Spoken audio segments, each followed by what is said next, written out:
गुजरात आणि महाराष्ट्राची बाँड्री असणारा पालघर जिल्हा. या पालघर जिल्ह्याची ओळख म्हणजे आदिवासी बहुल जिल्हा.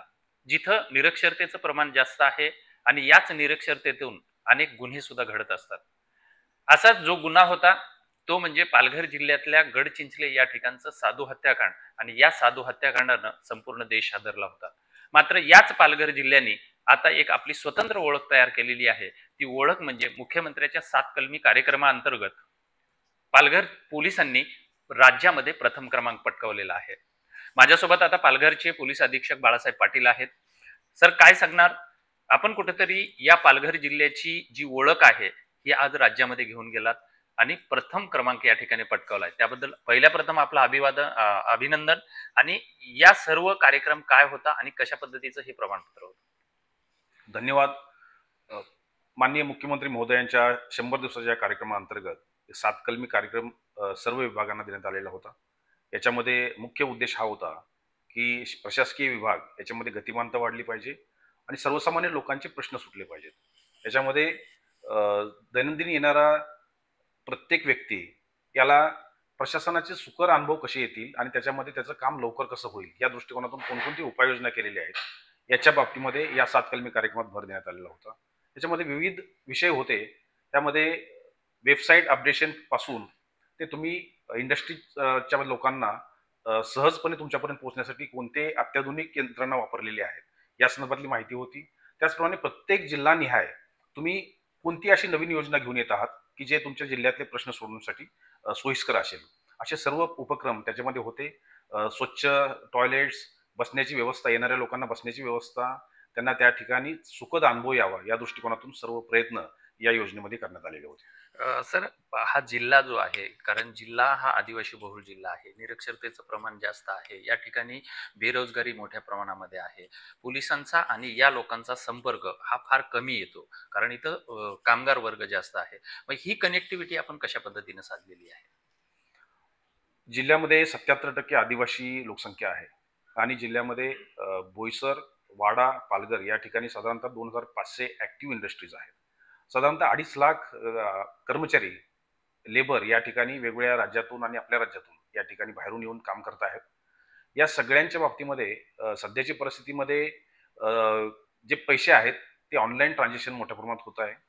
आदिवासी बहुल जिल्हा असल्यामुळे या आदिवासी समाजाच्या कल्याणासाठी केंद्र शासनाच्या आणि राज्य शासनाच्या ह्या विविध योजना आहेत. त्या योजनेचे पैसे डायरेक्टली त्यांच्या अकाउंटवर जात असल्यामुळे प्रत्येकाचं बँक अकाउंट आहे, डेबिट कार्ड आहे आणि मोबाईल नंबर आहे. ज्यांच्याकडे डेबिट कार्ड आहे, मोबाईल नंबर आहे, परंतु त्यांना त्याविषयीची फ्रॉड संदर्भातली माहिती नाही, सायबर फ्रॉड संदर्भातली माहिती नाही, तर ही सगळ्यात व्हल्नरेबल सिच्युएशन होते की त्यामुळे सहजपणे त्याला फसवणुकीच्या प्रकाराला बळी जावं लागतंय. तर ही परिस्थिती पाहता या ठिकाणी 2023 मध्ये साधारणतः 7 करोड रुपयाचा सायबर फसवणूक झालेली होती आणि 2024 मध्ये साधारणतः 18 करोड रुपयाची सायबर फसवणूक झाली होती. हे आकडे इतर जिल्ह्याच्या मानाने कमी वाटत असले तरी सुद्धा या ठिकाणी राहणारे जे पब्लिक आहे, या ठिकाणी राहणारे नागरिक आहेत, यांच्या आमदानी आणि त्यांचा खर्चा याच्यामध्ये या सगळ्या फॅक्टरचा खूप इफेक्ट होतो. कधी कधी अशा स्वरूपाच्या गोष्टी घडल्यानंतर आत्महत्येचे सुद्धा प्रकार घडू शकतात.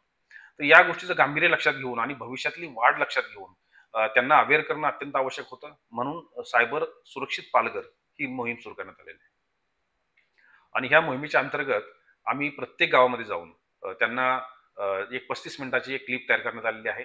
त्याच्यामध्ये स्थानिक कलाकारांचा सहभाग घेतलेला आहे आणि त्या क्लिपमध्ये साधारणतः सायबरची फसवणूक कोणकोणत्या प्रकारे होते या संदर्भातले 2-2 मिनिटाच्या क्लिप तयार करण्यात आलेल्या आहेत आणि त्याच्यामध्ये सायबर फसवणूक होऊ नये म्हणून नागरिकांनी काय करायला पाहिजे आणि झाली असेल तर तात्काळ कोणत्या उपाययोजना केल्या पाहिजेत, कोणाशी संपर्क साधला पाहिजे याविषयीची माहिती त्याच्यामध्ये विशद करण्यात आलेली आहे. ही सगळी माहिती घेऊन आमचे अंमलदार अधिकारी हे प्रत्येक गावामध्ये संध्याकाळी 6 ते 9 या दरम्यान जातात. त्या ठिकाणी सर्व गावकऱ्यांना एकत्रित बसवतात आणि गावकऱ्यांच्या समोर हे सगळं विषद करतात, त्यांना ते क्लिप दाखवतात आणि या बाबतीमध्ये कोणाशी संपर्क साधायचा या संदर्भातले नंबर हे त्यांच्याबरोबर एक्सचेंज केले जातात. याच्याबरोबरच सायबर योद्धे हे आम्ही तयार करण्यात आलेले आहेत. याच्यामध्ये जे प्रत्येक गावामध्ये महा आय टी मध्ये काम करणारे किंवा सेतू केंद्रामध्ये काम करणारे जे प्रतिनिधी आहेत, त्यांना ऑलरेडी कॉम्प्युटरचं नॉलेज आहे, त्यांना ऑलरेडी मोबाईलचं नॉलेज आहे, या लोकांना विशेष प्रशिक्षण देण्यात आलेलं आहे. असे साधारणतः 950 लोकांना आम्ही विशेष प्रशिक्षण देऊन सायबर योद्धे बनवलेलं आहे. हे सायबर योद्धे याच्यासाठी बनवलेले आहेत की प्रत्येक गावातली व्यक्ती ही आमच्यापर्यंत सहजपणे पोहोचल असं नाहीये. कधी कधी पोलिसांच्या बरोबर पोहोचण्यासाठी शक्य होत नाही, कधी कधी त्यांना संकोच वाटतो. अशा लोकांना सुद्धा सहजपणे आमच्यापर्यंत पोहोचता यावं या दृष्टिकोनातून त्यांच्याच गावातील हे 3 ते 4 लोक हे त्यांना सातत्याने सायबर संदर्भातली मदत करण्यासाठी तत्पर असतील. त्यांना ते संपर्क करतील. त्यांचे मोबाईल नंबर हे आम्ही प्रत्येक चावडीवर हे लावण्यात आलेले आहेत. त्याचप्रमाणे प्रत्येक गावचा एक व्हॉट्सअप ग्रुप करण्यात आलेला आहे. त्याच्यामध्ये साधारणतः 150 ते 250 लोकांचा समावेश आहे. आमचा एक कर्मचारी प्रत्येक गावासाठी देण्यात आलेला आहे. त्यामुळे हे 150 ते 250 लोक गावातील प्रतिष्ठित लोक आहेत, गावातील महिला आहेत, गावातील लहान मुलं आहेत, म्हणजे 10वी-12वीची मुलं आहेत, वेगवेगळ्या क्रिकेट संघटना आहेत, त्यांचे नवरात्र संघटना आहे, नवरात्र उत्सव समिती आहेत, गणपती उत्सव समिती आहेत, भोडा उत्सव समिती आहेत, तारपा उत्सव समिती आहेत. या वेगवेगळ्या समित्या ज्या आहेत त्याचे सदस्य याच्यामध्ये घेण्यात आलेले आहेत. त्यामुळे गावातल्या प्रत्येक नागरिकांना यामध्ये प्रातिनिध्य देण्यात आलेलं आहे. त्यामुळे साधारणतः 1.25 लाख लोकांपर्यंत आम्ही व्हॉट्सअपच्या माध्यमातून जोडलं गेलेलो आहोत. आणि जिल्ह्यामध्ये एखादी गोष्ट आम्हाला जर लोकांच्यापर्यंत पोहोचवायची असेल तर आम्ही एका क्लिकवर त्या 1.25 लाख लोकांपर्यंत सहजपणे पोहोचतो आणि ते 1.25 लाख लोक हे आपल्या गावातील इतर लोकांना त्याची माहिती देऊ शकतात. त्यामुळे हा जो सायबर संदर्भातला विषय आहे तो सहजपर्यंत लोकांपर्यंत पोहोचण्यासाठी आम्हाला त्यामध्ये मदत होते आहे. याच्यामध्ये आम्ही जनसंवाद अभियान सुरू केलेलं आहे. जनसंवाद अभियानचा उद्देश असा आहे की लोकांमध्ये आणि पोलिसांच्या मध्ये जी दरी आहे, अडचण आहे, त्यांना दरी पूर्णपणे त्या ठिकाणची नष्ट करून सहजपणे लोकांना पोलिसांपर्यंत पोहोचता येईल आणि त्यांच्या समस्या सांगता येतील. या दृष्टिकोनातून प्रत्येक गावामध्ये एक पोलीस हा देण्यात आलेला आहे. हा पोलीस कर्मचारी हा गावातील सगळ्या लोकांच्या ओळखीचा राहील आणि त्याच्या प्रत्येक गावामधले काही लोक हे त्याचे सहजपणे ओळखता येतील. त्यामुळे कायदा व सुव्यवस्था झाली किंवा गुन्हा घडला तर त्या गावकऱ्यांची सहजपणे मदत होऊ शकेल, हा त्याचा उद्देश आहे. ही योजना गेल्या 2 वर्षापासून आमची लागू केलेली आहे आणि त्याच योजनेचा फायदा आम्हाला या अलीकडे सायबर सुरक्षित पालघर जिल्हा याच्यामध्ये सुद्धा होत आहे. सर, गडचिंचले सारखं या ठिकाणी देश पातळीवर गाजलेला विषय झालेला होता, साधू हत्याकांड झालेलं होतं, त्यानंतर आपली पोस्टिंग झालेली होती. आणि हे जे सर्व प्रकार जो आहे हा अज्ञानामधून झालेला होता. तर हे प्रकार टाळण्यासाठी आपण कुठला उपाययोजना केली? गडचिंचलेमध्ये जी घटना झालेली होती या संदर्भातले प्रत्येक नवीन अधिकारी आल्यानंतर त्याचा अनालिसिस करतो की एखादी अशी घटना झाल्यानंतर घटना घडून गेलेली आहे, परंतु भविष्यात अशी घटना घडू नये म्हणून काय उपाययोजना करायला पाहिजे. याच्यामध्ये जी घटना घडली होती त्याच्यामध्ये पोलीस स्पॉटवर पोहोचलेले असताना सुद्धा आणि मोठ्या प्रमाणात पोहोचलेले असताना सुद्धा त्यामध्ये ती घटना टाळू शकलेली नाहीये. त्याचा अर्थ त्या ठिकाणी त्या स्थानिक लोक आणि पोलिसांच्या मध्ये ओळख, ते पाड्यावरचा विषय होता, त्यामध्ये ओळख नव्हती, एकमेकांच्या संपर्क नव्हता. त्यामुळे त्या ठिकाणच्या लोकांना कंट्रोल करणं मुश्किल झालेलं होतं. तर अशी गोष्ट होऊ नये, पाड्यावरची लोक, वाडीवरची लोक, वस्तीवरची लोक किंवा गावातली लोक हे सहजपणे त्या लोकल पोलिसांना ओळखता आली पाहिजेत, सहजपणे ओळखली पाहिजेत. या दृष्टिकोनातून फक्त क्रायसिस सिच्युएशन मध्ये नाही किंवा कुठलीही घटना घडल्यानंतर नाही, तर त्याच्यापूर्वी पीस पिरियडमध्ये एकमेकांच्या सुखदुःखामध्ये सहजपणे त्या ठिकाणी सामील झालं पाहिजे. यासाठी वर्षभर प्रत्येक गावच्या लोकांच्या बरोबर पोलिसांचा संपर्क असला पाहिजे. या दृष्टिकोनातून जनसंवाद अभियान सुरू करण्यात आलं. त्यामध्ये एखाद्या गावची तक्रार असेल तर तक्रारीचं निराकरण त्या गावामध्ये जाऊन आमच्या पोलिसांच्या मार्फतीने केलं जातं. त्या ठिकाणचे उत्सव असतील, सण समारंभ असतील, त्या सण समारंभामध्ये, उत्सवामध्ये पोलीस जाऊन सहभागी होतात. त्याच दृष्टिकोनातून गावातल्या लोकांना नोकरी मिळावी, रोजगार मिळावा, या दृष्टिकोनातून आम्ही या जिल्ह्यातील 10,000 लोकांचं सर्वेक्षण केलं, डिजिटल सर्वेक्षण केलं आणि त्याच्यामध्ये 3 दिवस रोजगार मेळावा भरवून आम्ही साधारणतः 1850 लोकांना रोजगार देऊ शकलो. हा रोजगार देण्याचा उद्देश हा होता की प्रत्येक गावामध्ये किमान रोजगार दिल्यानंतर त्याच्या कुटुंबियांना यश मिळेल, कुटुंबांना साथ मिळेल आणि जे मुलं गुन्हेगारीकडे वळतात, इतर ठिकाणी वळतात, अशा लोकांना हातात रोजगार असल्यानंतर गुन्हेगारीपासून परावृत्त करता येईल. आणि ती लोक ज्यांना रोजगार मिळालेला आहे ते लोक एक शांतिदूत म्हणून आमच्यासाठी मदत करतील. प्रत्येक गावामधून असे शांतिदूत तयार होतील आणि कायदा व सुव्यवस्था आणि गुन्हेगारी रोखण्यासाठी त्यांची मदत होईल. या दृष्टिकोनातून आम्ही हे साधारणतः 1850 लोकांना रोजगार दिला होता. त्याचा अतिशय सकारात्मक उपयोग हा प्रत्येक गावामध्ये आम्हाला होतो आहे. आणि आम्ही ज्यावेळेस जनसंपर्क म्हणतो आहे त्यावेळेस लोकांनी आमच्याशी संपर्क का ठेवायचा आहे, याच्या कारण असे आहेत की त्यांना विविध विभागाशी, शासनाच्या विविध विभागाशी कोणतीही अडचण असेल तर ती अडचण दूर करण्यासाठी पोलीस त्यांना मदत करतो आहे. सर, याच्यामध्ये जी कारण ग्रामीण भागातला जो अज्ञानी वर्ग असतो आणि तो आपल्याकडे तक्रार घेऊन येतो, तर ही तक्रार कशा पद्धतीने निवारण झाली पाहिजे आणि किती वेळामध्ये ती निवारण करतात आणि ही आताच्या सध्याच्या डिजिटल ह्याच्यामध्ये आपण त्याच्यावरती काय उपाययोजना केलेल्या आहेत की जी लोकांपर्यंत त्याचा मेसेज जाईल? वेबसाईटच्या अपडेशनमध्ये आपण 1 पॉइंट सोल्युशन हे सर्व उपलब्ध करून दिलेलं आहे. वेबसाईटवर एक चॅट बॉक्स तयार केलेला आहे. त्या चॅट बॉक्सच्या आधारे जिल्ह्यामध्ये कुठलाही व्यक्ती हा डायरेक्टली एक मेसेज करू शकतो. वेबसाईट पालघर पोलीसची वेबसाईट ओपन केल्यानंतर त्याच्यामध्ये एक चॅट बॉक्स आहे. ह्या चॅट बॉक्समध्ये तुम्हाला असलेली समस्या त्यामध्ये टाकू शकतो. आमचा 24/7 अधिकारी या ठिकाणी डेप्यूट केलेले आहेत. ते त्यांना उत्तर देऊ शकतात की तुमच्या कुठल्या समस्या आहेत, तुम्हाला कोणाशी संपर्क साधायचा आहे. त्याचप्रमाणे सायबर संदर्भातली कुठलीही समस्या असेल तर या बाबतीमध्ये AI बेस चॅटबॉट आम्ही तयार केलेला आहे. चॅटबॉटच्या आधारे आपल्याला सायबर संदर्भातली कुठलीही समस्या ही सहजपणे वेबसाईटवर जाऊन सोडवता येते.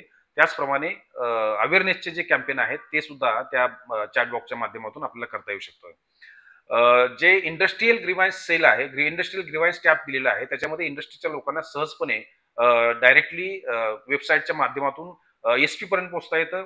त्यांची जी कंप्लेंट आहे त्याचं सोडवणूक झाली की नाही याची माहिती मला म्हणजे पूर्णपणे समाधान झाल्याशिवाय तो जी कंप्लेंट आहे ती क्लोज होत नाहीये. त्याचप्रमाणे हरवले सापडले या विभागामध्ये म्हणजे गहाळ झालेले वस्तू असतात, आपले कुठलंही डॉक्युमेंट गहाळ झालेलं असतं.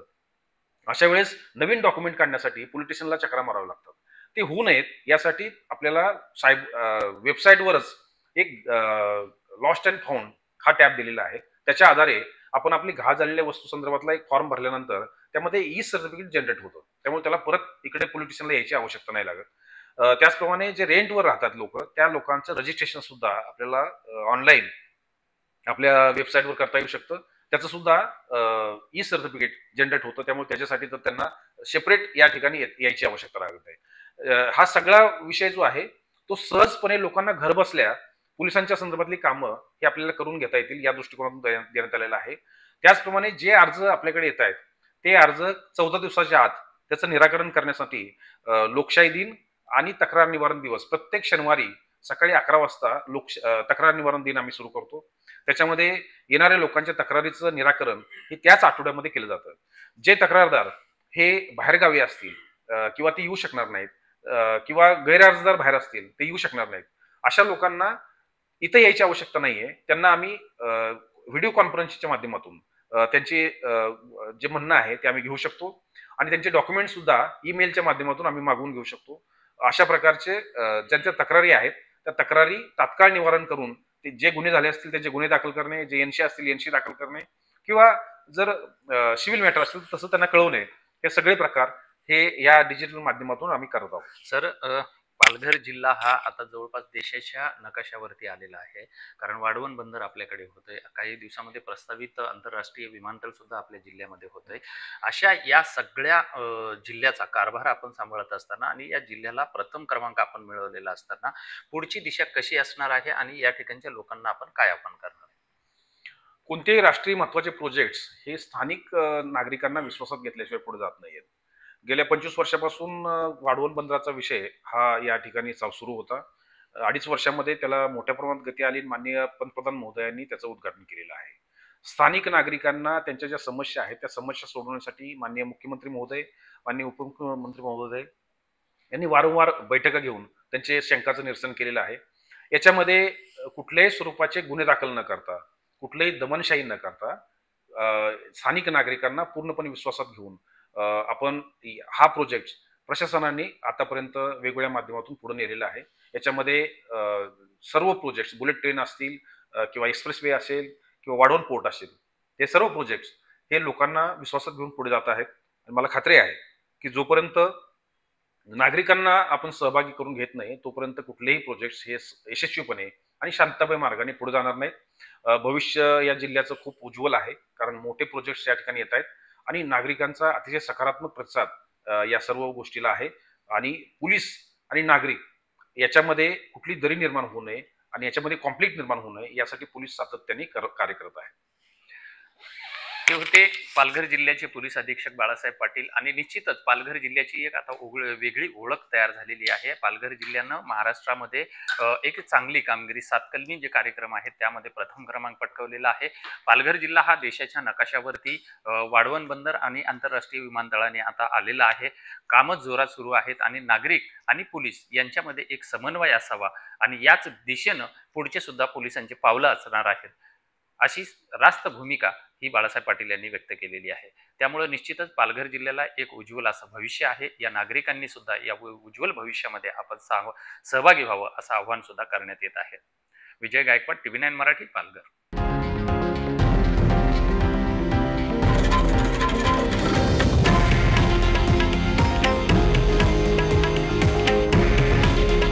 हे आहे देशातील नंबर 1 न्यूज नेटवर्क आणि आपण पाहत आहात TV9 मराठी. काळजी तुमची, हित महाराष्ट्राचं.